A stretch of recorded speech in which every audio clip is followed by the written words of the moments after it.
Chicken mutton ತ್ಯಾಜ್ಯ ವಿಲೇವಾರಿಗೆ GBA ಹೊಸ ರೂಲ್ಸ್ ಅನ್ನು ಜಾರಿ ಮಾಡಿದೆ. BSWML ಮೂಲಕ ಹೊಸ ನಿಯಮಗಳನ್ನು ಈಗ ಅನುಷ್ಠಾನಗೊಳಿಸಿದೆ. ಕಿಲೋಗ್ರಾಂ ಮಾಂಸದ ತ್ಯಾಜ್ಯ ಸಂಗ್ರಹಕ್ಕೆ ₹5 ಶುಲ್ಕವನ್ನು ನಿಗದಿಪಡಿಸಿದೆ. ಶುಲ್ಕ ಹೇರಿಕೆಗೆ ಜಿಬಿಎ ವಿರುದ್ಧ ವ್ಯಾಪಾರಿಗಳೀಗ ಅಸಮಾಧಾನವನ್ನು ವ್ಯಕ್ತಪಡಿಸ್ತಾ ಇದ್ದಾರೆ. ಈಗಾಗಲೇ ಮಾರತಳ್ಳಿಯಲ್ಲಿ ಶುರುವಾಗಿರುವಂತಹ ಶುಲ್ಕ ಸಂಗ್ರಹದ ಒಂದು ನಿಯಮ ದೊಡ್ಡ ನೆಕ್ಕುಂದಿ ವಾರ್ಡ್ನಲ್ಲಿ ವ್ಯಾಪಾರಿಗಳು ಕಂಗಾಲಾಗಿದ್ದಾರೆ. ಜಿಬಿಎ ಹೊಸ ನಿಯಮಕ್ಕೆ ವ್ಯಾಪಾರಿಗಳು ಕಂಗಾಲಾಗಿದ್ದಾರೆ. ಅಂದರೆ ಗ್ರಾಮ್ ಲೆಕ್ಕದಲ್ಲಿ ಶುಲ್ಕವನ್ನು ಸಂಗ್ರಹ ಮಾಡೋದಕ್ಕೆ ಈಗ ಜಿಬಿಎ ಮುಂದಾಗಿರುವಂಥದ್ದು.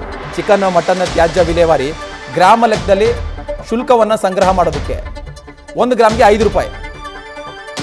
ಸದ್ಯ ಮಾರತಳ್ಳಿಯಲ್ಲಿ ಈಗಾಗಲೇ ಶುಲ್ಕ ಸಂಗ್ರಹ ಮಾಡೋದಕ್ಕೆ ಜಿಬಿಎ ಮುಂದಾಗಿದೆ. ವ್ಯಾಪಾರಿಗಳು ಕೂಡ ಅಸಮಾಧಾನವನ್ನು ವ್ಯಕ್ತಪಡಿಸ್ತಾ ಇದ್ದಾರೆ. ಮೀಟಿಂಗ್ ಮಾಡಿಬಿಟ್ಟು ಅಂಗಡಿಯವ್ರು ಕರೀಲಿ ಮಾತಾಡಲಿ, ನಾವು ಅಲ್ಲಿ ಬಂದು ಮಾತಾಡ್ತೀವಿ, ಆಫೀಸರ್ಸ್ ಮುಂದೆ ಮಾತಾಡ್ತೀವಿ. ನಿಮ್ಮ ಹತ್ರ ಏನೇನೋ ಪ್ರಯೋಜನ ಇಲ್ಲ. ನನ್ನ ಅಂಗಡಿಯಲ್ಲಿ ನಾನು ಡಿಸೈಡ್ ಮಾಡೋದು, ನೀನೇ ಅವನು ಕೇಳೋಕ್ಕೆ. ನನಗೂ ಕೋರ್ಟ್ ಗೊತ್ತು, ನನಗೂ ಇಲ್ಲ ಗೊತ್ತು. ತ್ಯಾಜ್ಯ ವಿಲೇವಾರಿಗೆ ಈಗ ಜಿಬಿಎಯಿಂದ ಹೊಸ ರೂಲ್ಸ್ ಜಾರಿ ಮಾಡಲಾಗ್ತಾ ಇದೆ. ಆದರೆ ಇದಕ್ಕೆ ವ್ಯಾಪಾರಸ್ಥರು ವಿರೋಧವನ್ನು ವ್ಯಕ್ತಪಡಿಸ್ತಾ ಇದ್ದಾರೆ. ಅಂದರೆ ಮಾಂಸ ಕ್ಲೀನ್ ಮಾಡಬೇಕಾದ್ರೆ ನೀರಿನಿಂದ ಕ್ಲೀನ್ ಮಾಡ್ತೀವಿ, ನೀರಿನ ಬಳಕೆ ಅನಿವಾರ್ಯವಾಗಿರುತ್ತೆ.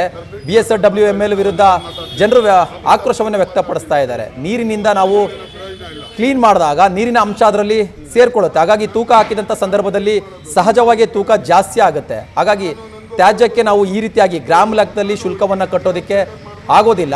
ಈ ನಿಯಮವನ್ನು ವಾಪಸ್ ತೆಗೆದುಕೊಳ್ಬೇಕು ಅಂತ ವ್ಯಾಪಾರಸ್ಥರು ಕೂಡ ಈಗ ಅಸಮಾಧಾನವನ್ನು ವ್ಯಕ್ತಪಡಿಸ್ತಾ ಇದ್ದಾರೆ. ಅಂದರೆ ದುಡ್ದಿರೋ ದುಡ್ಡಲ್ಲೆಲ್ಲ ನಾವು ಶುಲ್ಕವನ್ನೇ ಪಾವತಿಸಿ ಮಾಡ್ತಾ ಹೋಗ್ತಾ ಇದ್ದಾರೆ. ನಾವು ಹೇಗೆ ಜೀವನ ಮಾಡೋದು ಅನ್ನೋದು ಈಗ ವ್ಯಾಪಾರಸ್ಥರ ಪ್ರಶ್ನೆಯಾಗಿದೆ.